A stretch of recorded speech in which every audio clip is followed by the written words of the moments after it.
A little bit about what a healthy marriage looks like. So when you ask someone, what does a healthy marriage look like, you get all kinds of answers and opinions. And so what I wanted to do is go to Scripture to see what does God say a healthy marriage looks like, and how does that relate then to how we should relate together. So if you're in your notes, it's on page 3 in the notes, kind of the first page with a lot of writing on it. Now, what's fascinating when you look at the Scriptures is that the Scriptures compare marriage to Christ's relationship with the church. Did you know that? It compares marriage to Christ's relationship with the church. And we see it in Ephesians 5. And so what I'd like to do is let me just read through Ephesians 5 to give us a little bit of context for the things that we're going to talk about tonight.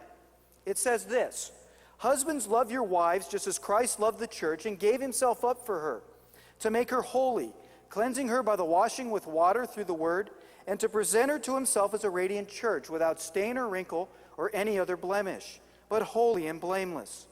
In this same way, husbands ought to love their wives as their own bodies. He who loves his wife loves himself. After all, no one ever hated his own body, but he feeds and cares for it, just as Christ does the church, for we are members of his body. For this reason, a man will leave his father and mother and be united to his wife, and the two will become one flesh." This is a profound mystery, but I am talking about Christ and the church. "However, each one of you must love his wife as he loves himself, and the wife must respect her husband."